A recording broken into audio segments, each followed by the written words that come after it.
नमस्कार साथियों, आपका बहुत बहुत स्वागत है आपके अपने YouTube channel study with Ranu sir में। आज के सेशन में देखेंगे हम NCERT क्लास 10th के विज्ञान का चौथा अध्याय, जिसका नाम है कार्बन एवं उसके यौगिक। कार्बन एवं उसके यौगिक, ठीक है। तो एक मिनट, कार्बन और उसके यौगिक, जैसे जो अध्याय का नाम है कार्बन एवं उसके यौगिक, ठीक है। तो कार्बन एवं उसके यौगिक, तो यौगिक क्या है? दो या दो से अधिक पदार्थ, दो या दो से अधिक तत्वों से मिलकर जो बनते हैं उन्हें यौगिक कहते हैं, ठीक है। जैसे कार्बन अधातु है। कार्बन क्या है? एक अधातु है जिसका इसका प्रतीक क्या है? ग्रीक भाषा का, यानी इसका नाम है कार्बन का पहला अक्षर कार्बन है। कार्बन का पहला अक्षर क्या है? सी। इसे सी से डिनोट करते हैं, सी से प्रदर्शित करते हैं। सर्वतोमुखी तत्व कार्बन भूपर्टी में खनिजों के रूप में 0.2% तथा वायुमंडल में कार्बन डाइऑक्साइड के रूप में 3% उपस्थित है। क्या? कार्बन, ठीक है। कार्बन के उपस्थित मिलते हैं सभी सजीवों, ठीक है। और दूसरा वायुमंडल में कितना? 0.03% उपस्थित है, और खनिजों में कितना? 0.2% उपस्थित है, ठीक है। कार्बन, पौधों और जंतुओं का शरीर भी कार्बनिक यौगिकों से बना होता है। जो पौधों और जंतुओं का शरीर है, यह भी कार्बनिक यौगिकों से बना होता है। कार्बन में यह सहसंयोजी आबंध है। कार्बन में क्या है? कार्बन में एक सहसंयोजी आबंध बनाता है। जो कार्बन है, कार्बन एक धातु है जिसमें सहसंयोजी बंध बनाता है, ठीक है। जैसे कार्बन का परमाणु क्रमांक कितना होता है? 6 हो जाए, डिवाइड करो, मतलब एसपीडीआई पद्धति में कितना हो? 2 और 4, ठीक है। तो इसकी लास्ट कक्षा में कितना परमाणु क्रमांक है? 4।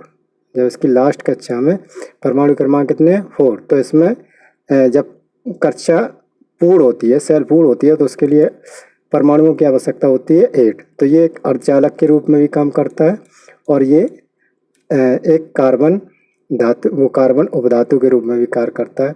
अब इसमें सहसंयोजी बंध क्या है? अगर दो कार्बन, ठीक है, दो कार्बन मिलके अगर बना ले तो इसके भी 4 और इसके भी 4, तब हो गए 8, ठीक है। तो इनकी सेल पूर्ण हो जाएगी। तो कार्बन की संयोजकता कितनी होती है? 4, ठीक। कार्बन की संयोजकता होती है 4, ठीक। कार्बन की परमाणु संख्या कितनी है? 6। इलेक्ट्रॉनिक विन्यास है, जैसे परमाणु क्रमांक प्रतीक सी है, परमाणु क्रमांक 6, और इसमें के और एल, ठीक है। एल के एम एन पद्धति है जो, और एसपीडीएफ में 1s2 2s2 2p6 वगैरह होते हैं, और एल के एम एन पद्धति में 2 और 4, ठीक है, जैसा मैंने अभी बताया। कार्बन उत्कृष्ट गैस विन्यास कैसे प्राप्त करता है? जो कार्बन है वो उत्कृष्ट गैस विन्यास कैसे प्राप्त करता है? जो अक्रिय गैस होती है, जो किसी मतलब जो किसी से कार्य नहीं करती, जैसे हीलियम है।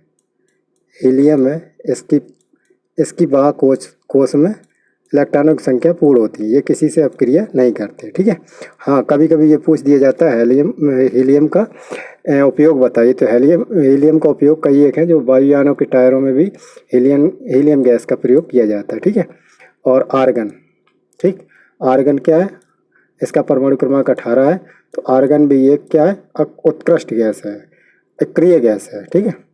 और ये कार्बन उत्कृष्ट गैस है, जो निष्क्रिय गैस है या अक्रिय गैस है। तो उनका रूप कैसे प्राप्त करते हैं, उनका विन्यास कैसे प्राप्त करते हैं? कार्बन चतुसंयोगी है। कैसा? चतुसंयोगी, जो हमने बताया था। चतुसंयोगी का मतलब हो चारों लंग, जिसके चतु को मतलब 4 और 4 संयोजकता, 1 2 3 4, ठीक है। चतुसंयोजी कार्बन है। कार्बन न तो 4 इलेक्ट्रॉन खोकर C धनायन बना सकता है, C पावर यानी C पे पावर 4 या C4 पॉजिटिव नहीं बना सकता, धनायन बना सकता है, ना ही 4 इलेक्ट्रॉन प्राप्त करके ऋणायन बना सकता है, ठीक है। आयनिक आबंध बनाता है। तो प्राप्त करके ना ही 4 इलेक्ट्रॉन प्राप्त कर आयनिक आबंध बनाता है, ना तो ऋणायन बना, जिसकी बाहर की कक्षा में कितने इलेक्ट्रॉन होते हैं? 4। अब ये ना तो किसी से 4 लेगा और ना ही किसी को 4 देगा, ठीक है। ना तो ये पॉजिटिव चार्ज लेगा और ना तो ये नेगेटिव चार्ज लेगा, ठीक है। नेगेटिव चार्ज लेगा, ठीक। ना तो ये पॉजिटिव लेगा ना तो ये नेगेटिव लेगा, ठीक है।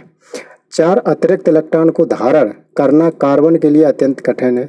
जो कार्बन है, जो 4 इलेक्ट्रॉन अगर किसी से लेता है तो उसके लिए बहुत कठिन है।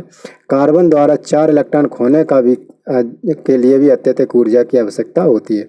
इसलिए कार्बन अपने अन्य परमाणुओं तथा अथवा अन्य तत्वों के परमाणुओं के इलेक्ट्रॉनों की साझेदारी कर आबंध बनाता है। ये तो ना तो किसी को दे सकता है और ना किसी से ले सकता है, लेकिन आपस में संयोजकता करके तो ये आबंध बनाता है। उस आबंध को क्या है, चतुष्फलकीय आबंध कहते हैं, ठीक है। एक ही प्रकार या विभिन्न प्रकार के परमाणुओं के इलेक्ट्रॉनों की साझेदारी, एक प्रकार के या विभिन्न यानी अलग अलग प्रकार के परमाणुओं की इलेक्ट्रॉनों की साझेदारी से बने आबंध को सहसंयोजी आबंध कहते हैं। जैसे H2 है, ठीक है। H2 में क्या है, सहसंयोजी आबंध है। N2 है, N2 में क्या है, सहसंयोजी आबंध। सहसंयोजी का मतलब होता है आपसे में सह संयोजक करके, मतलब जो संयोजकता है वो आपसे में संयोजकता कर। जैसे नाइट्रोजन है, नाइट्रोजन क्या है, एक N2 है, सहसंयोजक यौगिक बनाता है। कैसे, इसके इलेक्ट्रॉन कितने होता है, नाइट्रोजन का परमाणु क्रमांक कितना होता है, 7, ठीक है। परमाणु क्रमांक है 7। अब इसका इलेक्ट्रॉनिक विन्यास कितना होगा, 2 और 5, ठीक। अब इसको कितने की ज़रूरत है, इसको 3 इलेक्ट्रॉन की ज़रूरत है। तो ये क्या करेगा, 3 की संयोजकता करेगा, 3 इलेक्ट्रॉन की आपस में संयोजकता करेगा। जैसे ये हो गए, ठीक है, ये हो गए और ये हो गए, ये हो गए, ठीक है। और इधर 2 ये और 2 ये, ठीक है, और 2 इधर 2 इधर, ठीक। अब क्या होगा, इसकी अगर देखा जाए तो यहाँ से देखो, एक मिनट कलर दूसरा लेता हूँ। यहाँ से अगर इसको काउंटिंग करो तो कितने होते हैं, 8, 1 2 3 4 5 6 7 8, ठीक है। तो इसके बाद इसका भी इधर से यहाँ से देखो तो ये कितना हो गया, 8। तो इसलिए N2 क्या करता है, N2 जो है 3 आबंध बनाता है, यानी 3 इलेक्ट्रॉनों की सहसंयोजकता करके N2 बनाता है। कौन, नाइट्रोजन, ठीक है। इसलिए इसे कहते हैं सहसंयोजक बंध, ठीक है।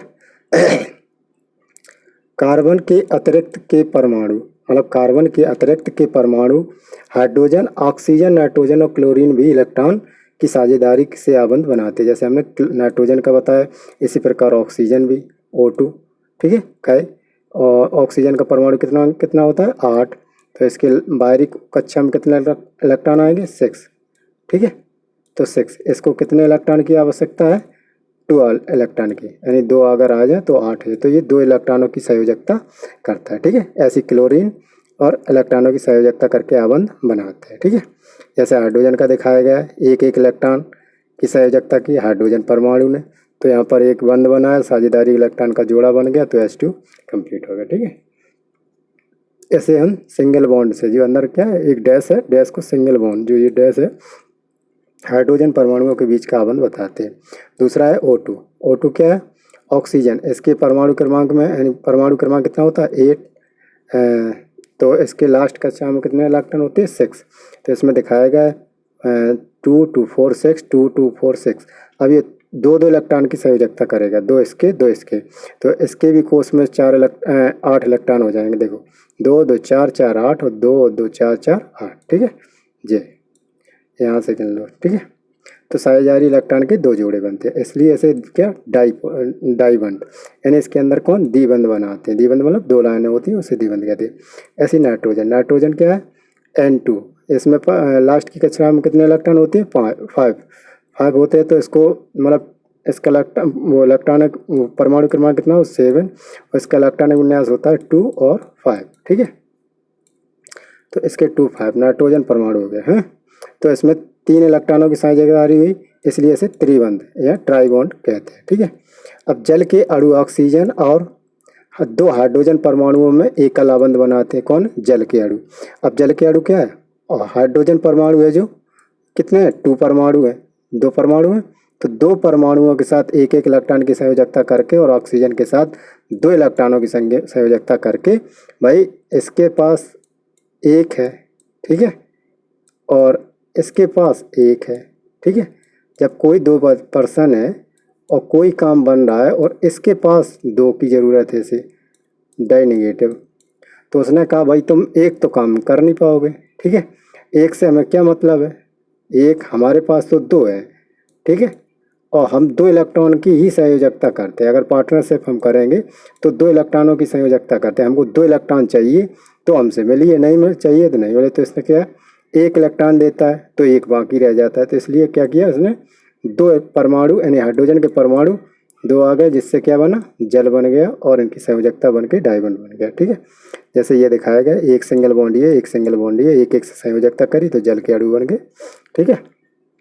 अब सहसंयोजक यौगिकों के भौतिक गुण, अब इनके फिजिकल प्रॉपर्टीज देखते हैं। सहसंयोजक यौगिक गलनांक एवं क्वथनांक। गलनांक का मतलब होता है जिस अवस्था यानी जिस टेम्परेचर पर या जिस ताप पर कोई धातु है, कोई चीज़ है वो गल जाती है यानी द्रव अवस्था में परिवर्तित हो जाती है, उसे हम गलनांक कहते हैं, ठीक है। एवं क्वथनांक, क्वथनांक ऐसी चीज़ है जिसको हम जैसे गैस को किसी एक दाब से उसको हम ठोस में परिवर्तित कर देते हैं या उसे जमाने में यानी जम जाता है। जैसे कोई लोहा है, लोहा गर्म करोगे तो पिघल जाता है, उसको ठंडा करने के बाद वो जम जाता है यानी ठोस हो जाता है, कठोर हो जाता है, तो उसे हम क्वथनांक कहते हैं, ठीक है। होते हैं क्योंकि इनके बीच अंतराआण्विक बल बहुत कम होता है। किसके बीच, जो सहसंयोजी यौगिक होते हैं, ठीक है।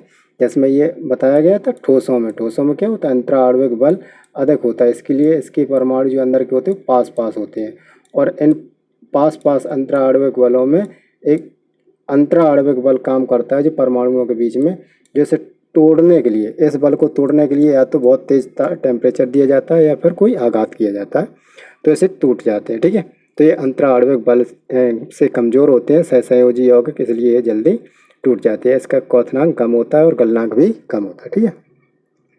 अब सहसंयोजी यौगिक क्या है, विद्युत के कुचालक होते हैं। विद्युत का कुचालक का मतलब जो इलेक्ट्रिसिटी उसमें नहीं वहन कर सके, मतलब उसमें बिजली के या जो लाइट है, जो घरों को विद्युत धारा है, घरों में लाइट है, उसको लाइट अगर उसमें लगाते हैं तो उसमें नहीं जाते। कुचालक का मतलब जैसे लकड़ी है, प्लास्टिक है, अगर हम लोग लाइट को स्पर्श करते हैं, उसको तार से स्पर्श करते हैं लकड़ी के तहत, तो हमको मतलब शॉर्ट नहीं लगता है यानी करंट नहीं लगता है। लेकिन अगर हम कोई हरी लकड़ी से करते हैं तो वो करंट हमको लगता है, क्योंकि हरी लकड़ी विद्युत की सुचालक होती है। अगर कोई लोहे का तार हम किसी बल्ब में या एल्युमिनियम का तार किसी बल्ब में या किसी करंट वाले तार से टच करें तो उससे हमें करंट लगता है। तो इसका मतलब है कि वो सुचालक है और ये कुचालक का मतलब जिसमें करंट नहीं लगता, और क्योंकि इलेक्ट्रॉनों के बीच में कोई आवेशित नहीं कण नहीं होता है, इसलिए इसमें क्या होता है, विद्युत के कुचालक होते हैं। अगर जैसे आयरन है, Fe है, Fe क्या 2 पॉजिटिव है, ठीक है। तो इसमें दो आवेशित अणु होते हैं, दो आवेशित परमाणु होते हैं, जिससे कारण हमको जैसे विद्युत धारा इसमें बहन होती है यानी लाइट बहन होती है, जिससे हमें शॉर्ट लग सकता है। और इसमें कोई अणु बहन नहीं होता है जिससे हमें कोई शॉर्ट नहीं लगता, यानी विद्युत का कुचालक होता है, ठीक है। कार्बन की सर्वतोमुखी प्रकृति, अब जो पहले देखा था मैंने सर्वतोमुखी बताया था, वही देख लो कि श्रृंखलन नंबर 1 का श्रृंखलन का मतलब होता है श्रृंखला, एक श्रेणी, एक सीरीज, ठीक है। तो कार्बन परमाणु के बीच सहसंयोजी आबंध बनाकर एक लंबी श्रृंखला शाखित करते हैं, और श्रृंखला एवं वलय संरचना वाले भौगिकी का निर्माण करता है। जो कार्बन के परमाणु एक दूसरे से एकल या द्विबंध या त्रिबंध द्वारा जुड़े रहते हैं। जैसे कभी कभी आपने साइंस में लिखा होगा C1, फिर CH3, फिर C2, फिर C, फिर इधर उधर मतलब कहीं कहीं इधर लगे होते हैं C, ठीक है, फिर ऊपर भी लगे होते हैं C। तो ये क्या है, ये श्रृंखला है। और एक बेंजीन होती है जो गोल मतलब एक रिंग के रूप में होती है, ठीक है। तो ये क्या है, बंद श्रृंखला, ठीक, ये श्रृंखलन कह रहा है। तो ये खुली श्रृंखला, ये बंद श्रृंखला, ठीक है, ये बेंजीन बोलते हैं। तो इसे बंद श्रृंखला भी बोलते हैं, जिसमें एक बंद या दो बंद। अगर यहाँ पर जो कार्बन की संयोजकता 1 है तो ये एक एक बंद दिखा रहे हैं। अगर हम यहीं पर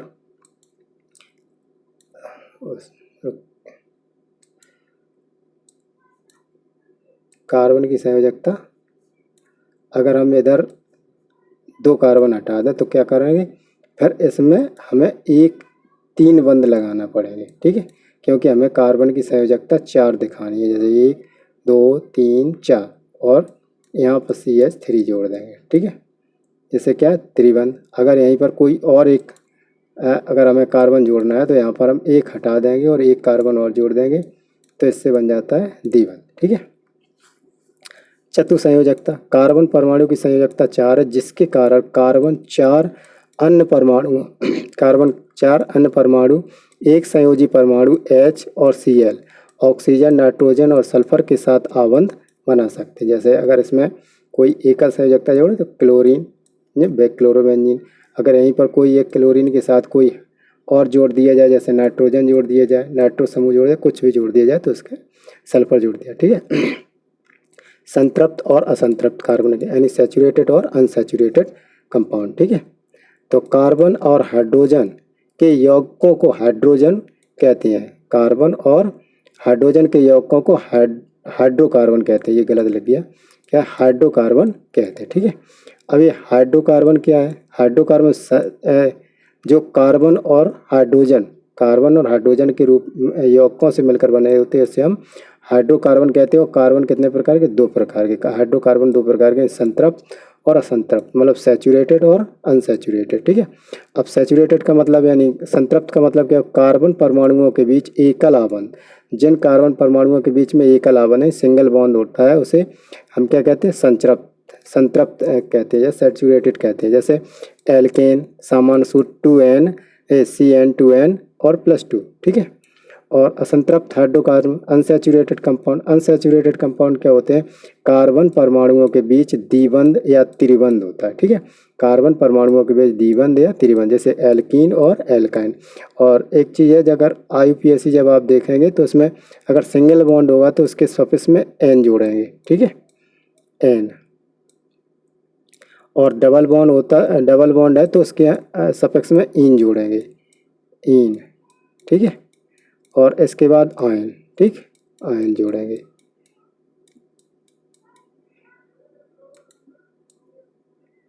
इसके सफिक्स में आयन जोड़ेंगे, ठीक। तो इसका सूत्र, सामान्य सूत्र ये होता है, इसका सामान्य सूत्र ये होता है CnH2n -2, ठीक है। अब इलेक्ट्रॉन बिंदु संरचना, जो इलेक्ट्रॉन की बिंदु संरचना है वो देखते हैं। संतृप्त हाइड्रोकार्बन, जो सैचुरेटेड हाइड्रोकार्बन है, जिसमें एथेन C2H6, ठीक है। संतृप्त हाइड्रोकार्बन के नाम, आणविक सूत्र एवं संरचनात्मक सूत्र, ठीक है।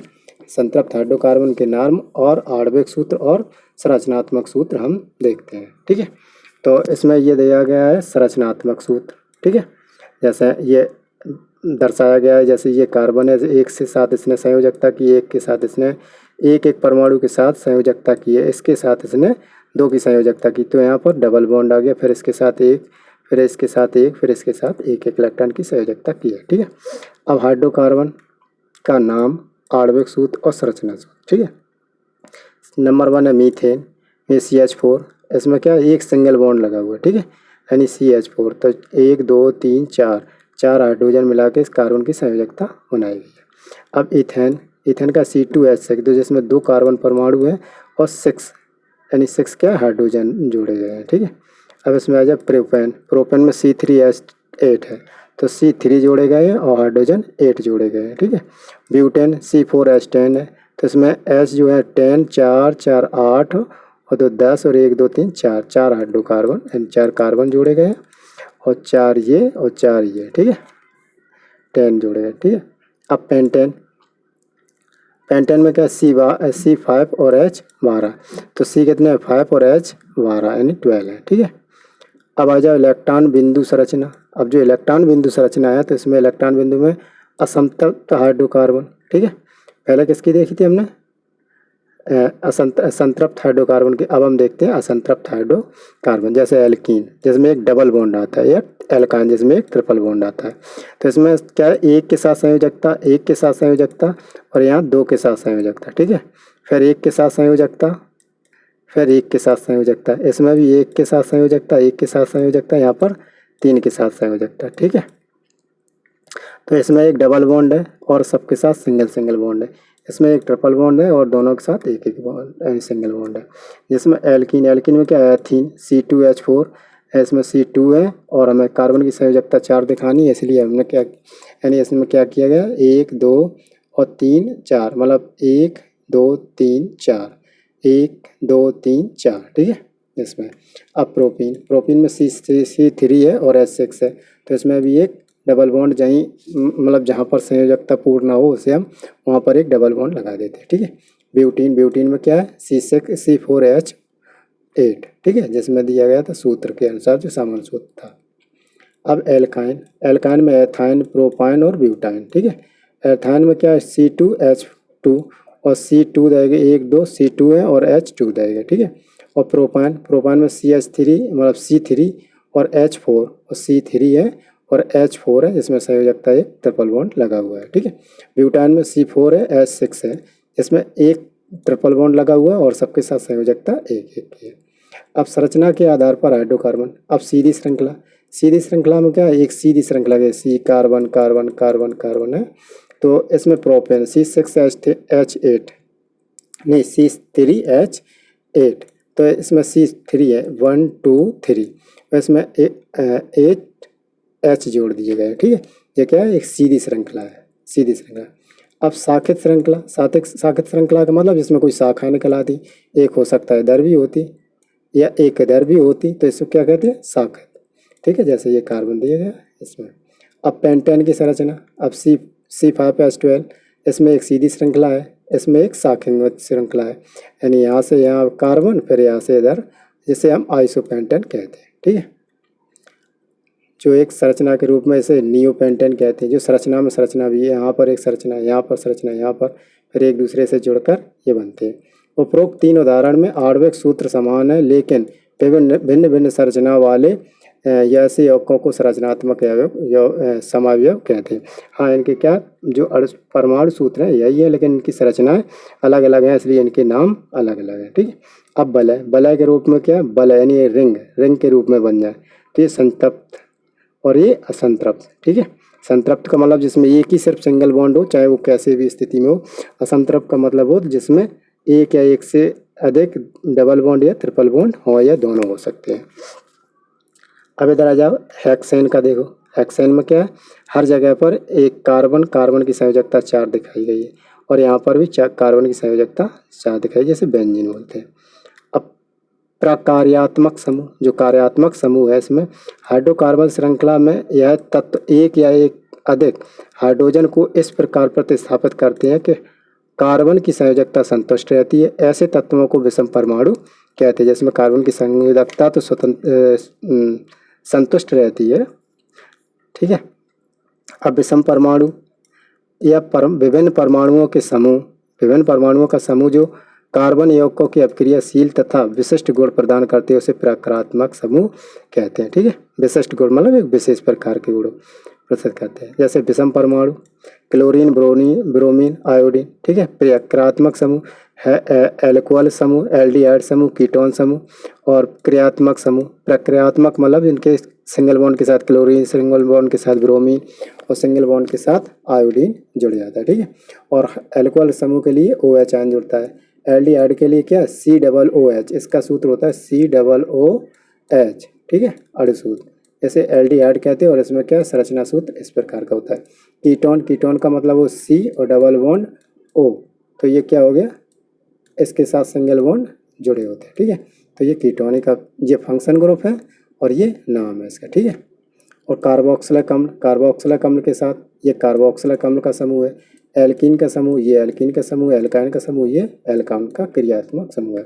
अब सजातीय श्रेणी, जो समजातीय श्रेणी है, या सजातीय श्रेणी, यौगिकों की वह श्रृंखला जिसमें कार्बन श्रृंखला में स्थित हाइड्रोजन एक ही प्रकार के प्रकारात्मक समूह में प्रतिस्थापित किया होता है, उसे कहते हैं क्या, यौगिक के रूप में समजातीय श्रृंखला। जैसे CH3OH, इसमें क्या है OH है, OH है, OH है, OH है, तो ये क्या है, इनका सबका फंक्शन ग्रुप एक ही है। प्रक्रियात्मक समूह जो है वो एक ही है, तो इसे क्या कहते हैं, समजातीय कहते हैं।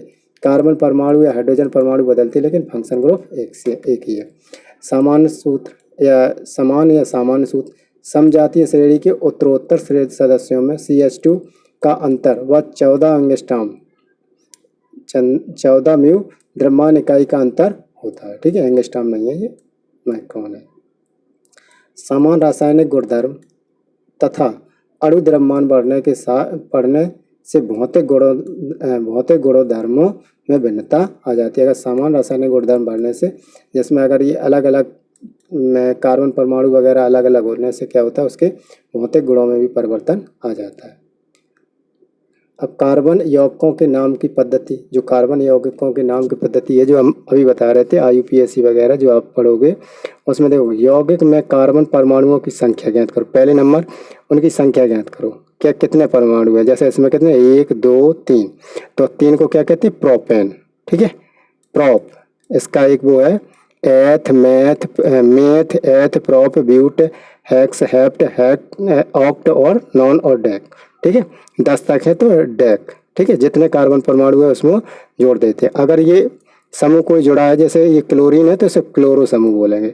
अगर हेलोजन समूह में क्लोरो ब्रोमो आयोडो जो भी है पूर्व लगन। ठीक है, पूर्व लगन मतलब सफिक्स और परफेक्स की बात हो रही। पूर्व लगन मतलब पहले, अनुलगन मतलब बाद में, ब्रोमो आयोडो। ठीक है, अब इसका नाम क्या है, 1 2 3, 3 का मतलब है प्रोप, तो क्लोरो प्रोपेन क्या हो जाए, ये फंक्शन ग्रुप है क्लोरो प्रोपेन। ठीक है, ये पूर्व लगन और अनुलगन के साथ दर्शाते हैं। ठीक है, अब एल्कोहल, इसका अनुलगन क्या होता है, ऑल। जैसे अब इसका नाम क्या है, 1 2 3, लेकिन ये एल्कोहल ग्रुप लगा हुआ है। ठीक है, एल्कोहली ग्रुप है तो इसको ऑल जोड़ते हैं, तो कैसे, प्रोपेनॉल। क्या हो जाए, प्रोपेनॉल। अब एल्डिहाइड में इसमें अल जोड़ते हैं लास्ट के और में, तो इसमें प्रोपे 1 2 3 प्रोप और OL समूह जोड़ प्रोपेनल। ठीक है, अब कीटोनी जब हम ऑन जोड़ते हैं तो प्रोपेनॉन। ठीक है, जी कीटोनी ग्रुप है, गलती होगी यहाँ पे O बनना है। ठीक है, तो ये क्या हो, प्रोपेन ग्रुप है। अब कार्बोक्सिलिक अम्ल, जो अनुलक OH एसिड जोड़ देते हैं, तो जैसे ये क्या, 1 2 3 प्रोपेनोइक एसिड या प्रोपेनोइक अम्ल जोड़ देते हैं। अब एल्कीन, एल्कीन में डबल बॉन्ड है, तो इसमें अभी हम बता रहे थे इन जोड़ते हैं लास्ट में, यानी नाम के अंत में इन जोड़ते हैं। तो इसमें सिंगल बॉन्ड है, तो इसमें सिंगल बॉन्ड गलती हो गई, 1 2 3 और 3 3 3 3, हाँ यहाँ पे एक डबल बॉन्ड लगना है। ठीक है, अब 1 2 3 4, 1 2 3, हाँ अब ठीक है। ठीक है, तो इसका नाम क्या हो गया, प्रोप 1 2 3 प्रोपीन। ठीक है, अब एल्काइन, एल्काइन में एक ट्रिपल बॉन्ड है, हाँ ठीक है, यहाँ पे एक हाइड्रोजन होगा। ठीक है, तो इसमें कितने, 1 2 3 है, तो प्रोप और इसके लास्ट में जोड़ दे आयन, तो कहा जाए प्रोप आयन। ठीक है, कार्बन यौगिकों के रासायनिक गुणधर्म, जो रासायनिक है केमिकल प्रॉपर्टीज हैं, वो क्या है, कार्बनिक यौगिकों में दहन, कार्बनिक यौगिक दहन करने पर क्या, CH4 ऑक्सीजन की उपस्थिति में, CH4 का मतलब मेथेन ऑक्सीजन की उपस्थिति में दहन होता है, तो इसमें क्या होता है, जल और कार्बन डाइऑक्साइड प्लस ऊष्मा और प्लस प्रकाश उत्पन्न होता है। जो घर में सिलेंडर है उसमें एथेन मेथेन प्रोपेन ब्यूटेन इस प्रकार की गैसें होती हैं, जैसे जो खाना बनाने के लिए उपयोग होती है वो ऑक्सीजन की उपस्थिति में जलती हैं, और वैसे क्या, हम उसे ऊष्मा प्राप्त करते हैं जिससे खाना पकता है। अब कार्बन तथा उसके यौगिक ईंधन के रूप में इस्तेमाल की जाती है। कार्बन और इसके यौगिक ईंधन के रूप में, मतलब जैसे घरों में सिलेंडर वगैरह है तो वो उसमें गैस होती है, उसको हम ईंधन ही बोलते हैं, जिससे खाना बनता है या और अन्य फैक्ट्रियों वगैरह में लगाया जाता है। क्योंकि दहन का प्रचुर मात्रा में ऊष्मा तथा प्रकाश मुक्त होता है, तो इससे क्या, ऊष्मा तथा प्रकाश भी मुक्त होता है। संतृप्त हाइड्रोकार्बन वायु की उपस्थिति में जलने पर नीली ज्वाला के साथ जलते हैं। जो संतृप्त हाइड्रोकार्बन क्या है, वो नीली ज्वाला के साथ जलते हैं। असंतृप्त हाइड्रोकार्बन दहन करने पर धुएं वाली पीली ज्वाला के साथ जलती है। जो संतृप्त हैं, सैचुरेटेड कंपाउंड है, वो क्या करते हैं, वो नीली ज्वाला के साथ जलते हैं, और जो अनसैचुरेटेड है मतलब असंतृप्त कार्बन है, वो पीली ज्वाला के साथ पीली ज्वाला उत्पन्न करते हैं। क्योंकि असंतृप्त हाइड्रोकार्बन में कार्बन की प्रतिशत मात्रा संतृप्त हाइड्रोकार्बन से अपेक्षा अधिक होती है। वायु की उपस्थिति में कार्बन का पूर्ण अपचयन नहीं हो पाता। ठीक है, अब इसमें आ जाए ऑक्सीकरण। ऑक्सीकरण जो पिछले वाले चैप्टर में मैंने बताया था, ऑक्सीडेशन और अपचयन, ऑक्सीडेशन और अपचयन, जैसे पोटेशियम परमैंगनेट KMnO4 या अम्लीय पोटेशियम डाइक्रोमेनेट, मतलब ये क्या, K2Cr2O7 की उपस्थिति में एल्कोहल कार्बोक्सिलिक अम्ल से परिवर्तित होते, कार्बोक्सिलिक अम्ल में परिवर्तित हो जाते हैं, यानी CH3COOH वगैरह जो इसके कार्बोनिक समूह फंक्शन है। जैसे जो एथिनॉल है C2H5, या ऐसे कर दो CH3C2OH, और KMnO4 की उपस्थिति में अम्लीय पोटेशियम डाइक्रोमेनेट के साथ में, तो क्या CH3COOH मतलब कार्बोक्सिलिक समूह देता है, जैसे हम एथिनोइक अम्ल कहते हैं। अब संलग्न अभिक्रिया जैसे हाइड्रोजनीकरण कहते हैं। हाइड्रोजनीकरण बहुत पहले आपने पढ़ा होगा, जैसे इसमें रेस्टर की जो आर है यहाँ पर कोई CH3 जुड़ा है, ठीक है, कोई CH3 जो शॉर्ट में इसे रोस्टर बना दिया यहाँ पर, जहाँ पर आ रहे हैं यहाँ पर CH3 जोड़े। और निकेल और लेड की उपस्थिति में हाइड्रोजनीकरण किया जाता है, जिससे संतृप्त हाइड्रोकार्बन और असंतृप्त हाइड्रोकार्बन को हाइड्रोजनीकरण के संतृप्त हाइड्रोकार्बन में बदल दिया जाता है। जिससे ये पहले डालडा में दिखाई जाती थी, कह रही है हाइड्रोजनीकरण की अभिक्रिया। क्या डालडा जो है हाइड्रोजनीकरण अभिक्रिया द्वारा बनाया जाता है, जैसे वनस्पति तेल प्लस निकेल प्लस लेड यानी हाइड्रोजन की उपस्थिति में उसे वनस्पति घी में बदल दिया जाता है, ठीक है। पैलेडियम इसका ये नाम है, PD इसका नाम, यही पैलेडियम निम्नलिखित के जैसे उत्प्रेरकों की उपस्थिति में असंतृप्त हाइड्रोकार्बन को जोड़कर संतृप्त हाइड्रोकार्बन बनाते हैं, ठीक है। ये गलती हो गई थी, लेड लिखा था, PB हम समझे थे इसलिए हम लेड बता रहे थे, PD है, ठीक है, कोई बात नहीं, हो जाता है। तो PD है पैलेडियम, ठीक है, वो हमने समझा प्लेटिनियम, वो लेड वाला PB वाला देखा तो अचानक वो दिमाग से निकल गया। तो वनस्पति तेलों में वनस्पति घी का निर्माण में इस विधि द्वारा किया जाता है, जो क्या है, वनस्पति घी बनाया जाता है हाइड्रोजनीकरण से। अब प्रतिस्थापित अभिक्रिया क्या है, कार्बन परमाणु जैसे प्रतिस्थापित सूर्य के प्रकाश में, तो ये प्रतिस्थापित भी हो जाए CH3Cl, ठीक है। तो ये मेथेन और क्लोरीन की उपस्थिति में CH3Cl बनाता है, जो HCl उपस्थित करता है, जो किससे, सिर्फ सूर्य के प्रकाश से, ठीक है। अब क्या कुछ महत्वपूर्ण कार्बन क्या हो गए, एथेनॉल और एथेनोइक अम्ल। जो एथेनॉल और एथेनोइक अम्ल जो है, एथेनॉल का मतलब है एथिल अल्कोहल, ठीक है। एथेनॉल के भौतिक गुणधर्म, यह रंगहीन और गंध और जलने वाला स्वाद है, जलने वाला स्वाद। जैसे कोई तुमने शायद यूज भी किया हो कभी घर में, मम्मी पापा में पापा आपा या भाई कोई ड्रिंक करता हो, जो अल्कोहल लाते हैं, जो घरों में आते हैं, जो जैसे शराब बोलते हैं, वो शराब यही है, शराब इसी एथिल अल्कोहल का ही एक उदाहरण है। लेकिन ये कंसनट्रेट होता है, उसमें जल की मात्रा भी होती है, उसमें लिखा होता है 46% अल्कोहल या 20-30% अल्कोहल, तो उसमें अल्कोहल की मात्रा कम होती है, जो एक मतलब एक लेवल में, एक बोतल में 46% या 46 ग्राम वो होता है अल्कोहल, ठीक है। जल में घुलनशील है। जल में क्या करते हैं, जब घर में जाए सोडा वगैरह जल में डाल के पीते हैं शराब, तो क्या ये जल में घुलनशील भी है, और इसमें आग लगाने से ये ज्वलनशील भी है। वाष्पशील द्रव जिसका क्वथनांक 351 केल्विन तक है, उदासीनीकरण प्रकृति का है, इससे कोई फर्क नहीं पड़ता, इसलिए। अब रासायनिक गुणधर्म किसके, एथिल अल्कोहल के। सोडियम के साथ अपक्रिया, अगर एथिल अल्कोहल की सोडियम के साथ अपक्रिया करके तो सोडियम एंथाक्साइड बनाता है, ठीक है, जो हाइड्रोजन मुक्त करता है। हाइड्रोजन गैस की उत्पत्ति से एथेनॉल की जांच इस अपक्रिया द्वारा की जाती है, जिससे पता चलता है कि इसमें एथेनॉल था या हाइड्रोजन थी। तो इसका निर्जलीकरण, अगर हम एथिल अल्कोहल में अगर सल्फ्यूरिक अम्ल डाल के तो उसके जल की मात्रा हट जाएगी, उसमें जल बाहर आ जाएगा, तो क्या एथीन प्राप्त होता है, हमसे एथीन यानी उसे हम उसमें से एथीन प्राप्त कर लेंगे, ठीक है। अब एथेनोइक अम्ल जैसे एसिटिक एसिड, ये भी एक छिरका टाइप का होता है, जो कभी कभी आपने घर में अचार वगैरह रखते हैं तो वहाँ बाजार से ले आते हैं, खट्टा खट्टा होता है, वो छिरके जैसी गंध आती है, उसी को एसिटिक अम्ल कहते हैं, ठीक है। यह रंगहीन द्रव है, स्वाद में खट्टा होता है, छिरके जैसी गंध आती है। इसका क्वथनांक 391 केल्विन है। शुद्ध एथेनोइक अम्ल शीतलन करके बर्फ की तरह जम जाता है, इसलिए इसे ग्लेसन या एसिटिक अम्ल कहते हैं। इसीलिए क्या कहते हैं इसे, ग्लेसन या एसिटिक अम्ल कहते हैं, ठीक है।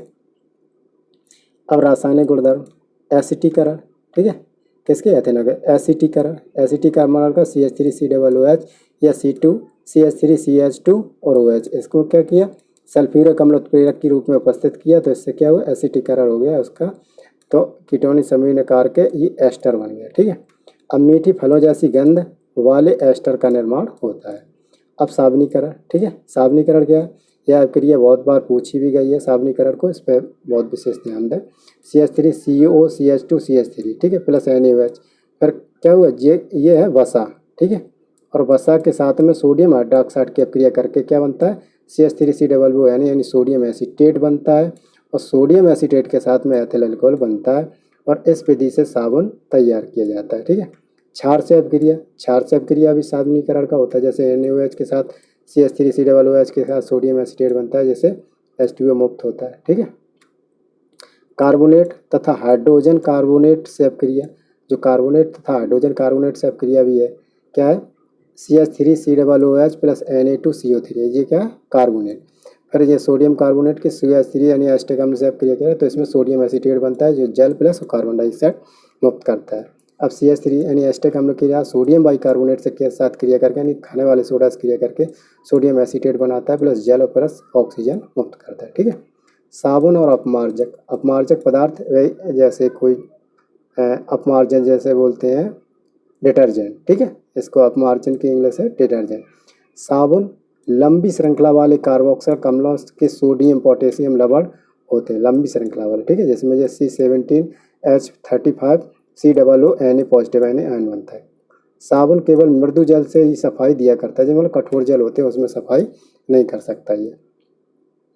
अपमार्जक, अपमार्जक क्या है, डिटर्जेंट, लंबी श्रृंखला वाले कार्बोक्सिलिक अम्लों से अमोनिया का सल्फोनेट लवण होते हैं जिसे कहते हैं। अपमार्जक कठोर एवं मृदु जल में सफाई किया करते हैं। अपमार्जक क्या, कठोर एवं मृदु जल में।